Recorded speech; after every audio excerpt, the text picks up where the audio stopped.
So hey guys, welcome back to your channel trading university. So guys, IPO की हवा चल रही है, एक और आईपीओ का रिव्यू मैं आप लोगों के लिए लेके आ चुका हूं। सो गाइस, आज हम बात करेंगे जूनिपर होटल्स के बारे में। 1800 करोड़ रुपए का इशू साइज है इस कंपनी का, फ्रेश इशू है पूरा का पूरा। बात करेंगे कि इस इस सेगमेंट में, जिस सेगमेंट में कंपनी जूनिपर होटल्स हमारी आ रही है, क्या इट इज वर्थ अप्लाइंग और नॉट, क्या करना है, अवॉइड करना है, रिजेक्ट करना है, सारी चीजों के बारे में बात करेंगे। फाइनेंशियल्स के बारे में बात करेंगे, पीयर कंपैरिजन के बारे में बात करेंगे, A to Z सारी चीजों में बात करेंगे। बने रहेगा गाइस एंड तक वीडियो में। सो गाइस, सीधा स्टार्ट करते हैं जूनिपर होटल्स का आईपीओ के रिव्यू के बारे में। सो गाइस, जैसे कि मैंने कुछ पॉइंट्स आप लोगों के लिए हमेशा नोट डाउन करके रखता हूं, अच्छी रिसर्च करके रखता हूं आप लोगों के लिए। सो गाइस, पहली बात तो आपको ये पता होनी चाहिए कि जो हमारी कंपनी है, कंपनी वाज इनकॉर्पोरेटेड इन 1985 में इनकॉर्पोरेट हुई थी हमारी कंपनी, ठीक है, 1985 में। और गाइस, कंपनी का काम क्या है? Company develops luxury hotels chains in India, मतलब जो ऑलरेडी एग्जिस्टिंग लग्जरी होटल्स हैं उनको डेवलप करती है, मतलब मॉडर्नाइज करती है उनको, और बेटर बनाती है और बेहतरीन बनाती है। अगर मैं मोटा मोटी बात करूं तो इंटीरियर का काम है, डिजाइनिंग का काम है कंपनी का, डेवलप करती है करंट जो ऑलरेडी एस्टैब्लिश होटल चेन्स है उनके साथ।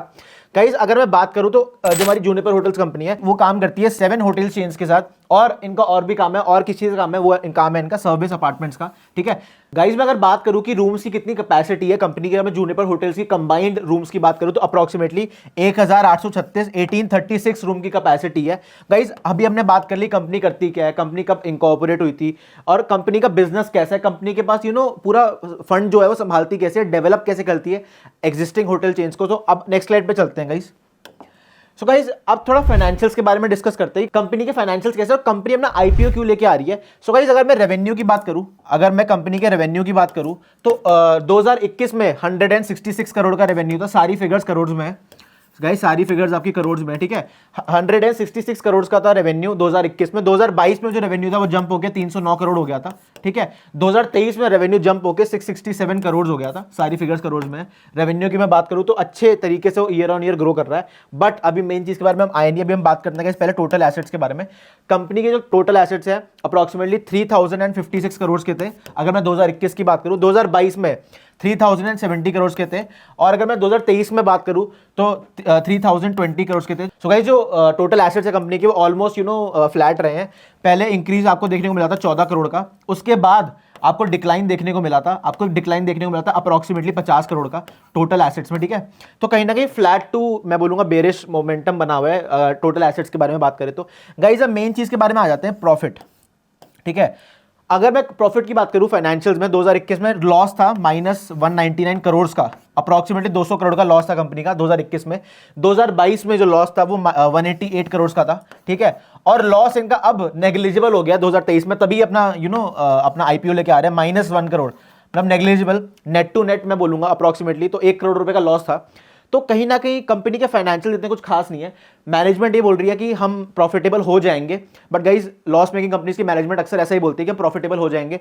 अभी सिनेरियो के हिसाब से, अभी बैलेंस शीट देख के, फाइनेंशियल्स देख के हमें लग रहा है कि भैया कंपनी जो है वो लॉस मेकिंग है। और क्योंकि इसका जो 1800 करोड़ रुपए का फ्रेश इशू लेके आ रही है, और already well established peer comparisons हैं इसके, जो पता नहीं सालों से मैं बोलूंगा काम कर रहे हैं, और बहुत ही ज्यादा अच्छे पी पे काम कर रहे हैं, और बहुत ही ज्यादा प्रॉफिट बना रहे हैं, और उनके फाइनेंशियल्स बैलेंस शीट बहुत ही ज्यादा अच्छी है। तो कहीं ना कहीं बहुत ही ज्यादा कंपेटिटिव मार्केट में उतर रही है कंपनी। क्या रीजन है, क्यों लेके आ रही है आईपीओ? सबको पता है, पैसे कमाने हैं। एकदम से जो लॉस था वो 187 करोड़ से कम हो गया था, मतलब -188 करोड़ से सीधा -1 करोड़। तो इसी चक्कर में कंपनी अपना आईपीओ लेके आ गई। मैनेजमेंट बोल रही है कि प्रॉफिटेबल हो जाएंगे। हर लॉस मेकिंग कंपनी की मैनेजमेंट ये बोलते हैं कि हम प्रॉफिटेबल हो जाएंगे गाइस। तो गाइस, अभी पहले नेक्स्ट स्लाइड पे चलते हैं, थोड़ा पीयर कंपैरिजन के बारे में बात करते हैं in terms of P ratio. P ratio होता है आपका प्राइस टू अर्निंग्स रेशो। अगर आपने मेरी वीडियोस नहीं देखी तो आपको पता होगा कि मैंने हर वीडियो में डिस्कस करा है कि प्राइस टू अर्निंग्स रेशो आपको क्या होता है, और वो क्या इंडिकेट करता है। कि price to earnings ratio, P ratio, आपका ये बताता है कि इंडस्ट्री स्टैंडर्ड के हिसाब से कोई आपका स्टॉक ओवर वैल्यूड है, ठीक है। आपको कोई स्टॉक ओवर वैल्यूड है या फिर अंडर वैल्यूड है, कि जो कंपनी का स्टॉक का प्राइस चल रहा है उसके अकॉर्डिंग उसकी जो अर्निंग्स का रेशो है कि वो क्या है। तो बिल्कुल प्राइस टू अर्निंग्स आपको नाम से समझ आ रहा होगा, बट इसकी सिग्निफिकेंस क्या होती है? इंडस्ट्री स्टैंडर्ड के हिसाब से आपके इंडस्ट्री स्टैंडर्ड के हिसाब से जो आपका स्टॉक है, क्या वो ओवर वैल्यूड है, क्या वो अंडर वैल्यूड है, वो बताती है। तो गाइस पीयर कंपैरिजन का मैंने आप 4 होटल कंपनीज के मैंने नाम लिखे हैं। पहले आपका चाइल्ड होटल्स। चाइल्ड होटल्स का अप्रोक्सीमेटली जो पी रेशियो चल रहा है वो 84.37 का चल रहा है, ठीक है, 84.37 का पी रेशियो चल रहा है। अगर मैं लेमन ट्री की बात करूं, लेमन ट्री का जो पी रेशियो चल रहा है वो अप्रोक्सीमेटली 95.52 का चल रहा है। अगर मैं इंडियन होटल्स की बात करूं, जो बहुत ही प्रोमिनेंट चेन है, सारी प्रोमिनेंट चेन है, उसका जो पी रेशियो चल रहा है वो अप्रोक्सीमेटली 66.78 का चल रहा है। और गाइज अगर मैं EIH होटल्स की बात करूं तो उसका जो पी रेशियो चल रहा है वो अप्रोक्सीमेटली 58.71 का चल रहा है। गाइज ये जितनी भी हमने कंपनीज की बात करी, जितने भी हमने पीयर कंपैरिजंस के बारे में बात करी, सो ये जितनी भी 4 कंपनीज के बारे में बात करी, पहली, दूसरी, तीसरी, चौथी, सो ये जो कंपनी है, these are well established and these are extremely good profit making companies. और गाइज मेरे को कमेंट सेक्शन में बताना, जब मैं पीयर कंपैरिजन का आप लोगों के लिए एनालिसिस करता हूं, क्या आप लोग चाहते हो कि मैं इन कंपनीज में इन्वेस्टिंग भी डिस्कस करूं, कि क्या आप लोगों को जो पीयर कंपैरिजन है, अगर आईपीओ इतना अच्छा नहीं आ रहा तो उस इंडस्ट्री में आपको टेक्निकल्स के अकॉर्डिंग, क्योंकि गाइज इन चारों कंपनीज में बहुत ही ब्यूटीफुल चार्ट पैटर्न्स बन रहे हैं, मेरे को कमेंट सेक्शन में बताना, नेक्स्ट वीडियो उस पर बना दूंगा आप लोगों के लिए, कि हमें डिस्कस कैसे करना है कि हम इन्वेस्टिंग कर सकते हैं, जो करंट आईपीओ आ रहा है उसमें ना इन्वेस्ट करके क्या हम इन कंपनीज में इन्वेस्ट कर सकते हैं according to technical chart patterns, मेरे को कमेंट सेक्शन में जरूर बताना। सो गाइज अब चलते हैं जरा नेक्स्ट स्लाइड पे। तो गाइस थोड़ा आईपीओ की डिटेल्स के बारे में डिस्कस कर लेते हैं। सो गाइस जो आपकी आईपीओ की जो डिटेल्स है वो डिस्कस कर लेते हैं। जो आपकी बिडिंग डेट्स हैं, बिडिंग डेट स्टार्ट होगी आपकी 21 फरवरी को, आपकी एंड होगी 23 फरवरी को, ठीक है। और गाइस अगर मैं प्राइस रेंज की बात करूं, प्राइस रेंज में आपको पता है हम 2 प्राइसेस के बारे में बात करते हैं। ये जो प्राइस का बैंड है 342 से लेकर 360 रुपीज का, अभी इस आईपीओ के बारे में, तो जो 342 का प्राइस है ना, जो 342 का प्राइस है उसको कहते हैं फ्लोर प्राइस, ठीक है, उसको कहेंगे हम फ्लोर प्राइस, ठीक है। और जो आपका 360 का प्राइस है, 360 के प्राइस को हम कहते हैं कट ऑफ प्राइस और कैप प्राइस भी कहते हैं इसको, कट ऑफ और कैप प्राइस दोनों कहा जाता है इसको, ठीक है। तो अगर हमें मिनिमम इन्वेस्टमेंट और मैक्सिमम इन्वेस्टमेंट निकालनी होती है, जैसे कि आपको पता है जो एक लॉट है गाइस, जो मिनिमम लॉट है, उस एक लॉट में 40 शेयर्स हैं कंपनी के, जिसको आप अप्लाई कर सकते हो, मिनिमम आप एक लॉट अप्लाई कर सकते हो हमेशा आईपीओ में। करंटली देखा जाए तो लॉट साइज एक लॉट में 40 शेयर हैं आपके। तो जब मैं 40 को, जो इसका फ्लोर प्राइस है 342 का, जब मैं 342 को इंटू 40 कर देता हूं ना, तो आपकी मिनिमम इन्वेस्टमेंट निकल के आती है, जो कि इस केस में अप्रॉक्सीमेटली 13,680 रुपीज है। और अगर मेरे को मैक्सिमम इन्वेस्टमेंट कैलकुलेट करनी है, मैक्सिमम इन्वेस्टमेंट केस में क्या करूंगा मैं, जो आपका कट ऑफ प्राइस और कैप प्राइस जिसको आप कहते हो, उसको जब मैं 360 को 40 से मल्टीप्लाई कर दूंगा ना, तो आपकी मैक्सिमम इन्वेस्टमेंट निकल के आ जाएगी, जो कि आपकी बन रही है अप्रॉक्सीमेटली 14,400 रुपीज की। करोड़ में, सारी फिगर करोड़ में, इतना ही रिटेल वाले हम थोड़ा हजारों में बात करते हैं। तो 14,400 रुपीज़ की आपकी अप्रॉक्सीमेटली मैक्सिमम आपका इन्वेस्टमेंट निकल के आएगी। और जो आपकी मिनिमम इन्वेस्टमेंट निकल के आ रही है वो अप्रॉक्सीमेटली 13,680 की निकल के आ रही है। गाइस पता है मेन चीज़ क्या है, जो कंपनी है, कंपनी इज लॉस मेकिंग, ठीक है, उसकी मैनेजमेंट जो भी बोल रही है, मैं अभी फर्क नहीं पड़ता, currently balance sheet loss making है कंपनी की, और रिसेंटली प्रॉफिटेबल भी नहीं हुई, वो अभी भी लॉस मेकिंग है, चाहे 1 करोड़ का लॉस है, बट है तो सही लॉस। और जिस हिसाब से कंपनी आ रही है पूरा 1800 करोड़ का फ्रेश इशू लेके, इसकी जो लिस्टिंग हो सकती है, क्योंकि इसका जो ग्रे मार्केट प्रीमियम चल रहा है वो खाली 3% का चल रहा है।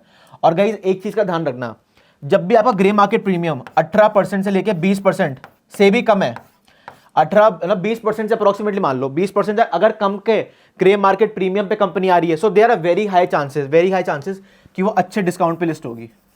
It will be listed at a good discount. और गाइस 3% पे आ रही है कंपनी, अभी करंटली जो ग्रे मार्केट प्रीमियम चल रहा है कंपनी का 3% चल रहा है, हवा चल भी रही है तो कितना सब्सक्राइब हो जाएगा आप समझ लो आप ये।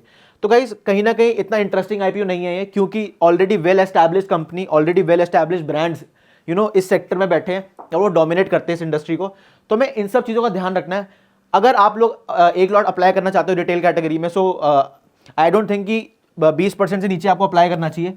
बाकी आपको अपनी ड्यू डिलिजेंस करनी है। हमने सारी चीज़ों के बारे में बात करी, सारे एस्पेक्ट्स के बारे में बात कर ली कि अगर 20% से नीचे, जैसे कि इस कंपनी का 3% का ग्रे मार्केट प्रीमियम चल रहा है, 20% से नीचे, तो they are very very high chances कि वो बहुत ही अच्छे डिस्काउंट पे लिस्ट होगी। और उसका तो वैसे ही 3% चल रहा है, जो कि मैं बोलूँगा 1/5 से भी कम है।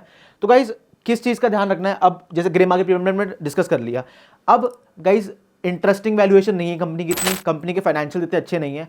सो गाइज जो आपका करंट वीक है और अपकमिंग वीक में काफी अच्छे अच्छे एसएमईज आ रहे हैं, जो आपके स्मॉल मीडियम एंटरप्राइजेज हैं, वो अपना आईपीओ लेके आ रहे हैं, तो कहीं ना कहीं वो ज्यादा अच्छी वैल्यूएशंस पे आएंगे और उनके फाइनेंशियल भी बहुत बेटर होंगे। तो आप वेट कर सकते हो एसएमईज के आने का, या फिर अगर आपको एक लॉट अप्लाई करना है तो they are very high chances grey market premium के अकॉर्डिंग की 20% से, क्योंकि बहुत ज्यादा कम है, 1/5 से भी कम है। So they are very very high chances क्या, अगर 3-4%, 5%, ज़्यादा से ज़्यादा अगर मान लो 15% भी चला गया, तब भी there are very high chances कि बहुत ही अच्छे डिस्काउंट पे लिस्ट होगा। और अभी तो 3% ही चल रहा है इसका grey market premium. So guys, अपनी फ्रेंड्स और फैमिली के साथ हमारी इस वीडियो को जरूर शेयर करना, उनको भी बताना जो आईपीओ में अप्लाई करते हैं कि यार क्या करना चाहिए, क्या नहीं करना चाहिए। अपनी ड्यू डिलीजेंस के अकॉर्डिंग करना है आपको। बाकी मेरे को कमेंट सेक्शन में बताना आपको लास्ट कौन से आईपीओ की अलॉटमेंट मिली थी, थोड़ा बात करेंगे कमेंट सेक्शन में। और आपको पता है कि आईपीओ के अलॉटमेंट के चांसेस कैसे बढ़ाने होते हैं। हमें अपने हर फैमिली मेंबर के अकाउंट से एक एक लॉट अप्लाई करना होता है। ये हमें ये बिल्कुल भी नहीं करना होता कि अगर मेरे इंडिविजुअली 5 डीमैट अकाउंट है तो उनमें 5 डीमैट अकाउंट से एक एक लॉट अप्लाई करना होता है। तो उस केस में क्या होता है, जो एक्सचेंज होता है वो एप्लीकेशन रिजेक्ट कर देगा आपकी, क्योंकि कहीं ना कहीं वो एक्सचेंज को लगता है कि एक ही पैन कार्ड से लिंक्ड जो 5 डीमैट अकाउंट है उसी से उनको 5 रिक्वेस्ट आई हैं, तो चांसेस बढ़ाने भी हैं। तो अपने सारे फैमिली मेंबर्स के अकाउंट से आपको एक एक लॉट अप्लाई कर देना है।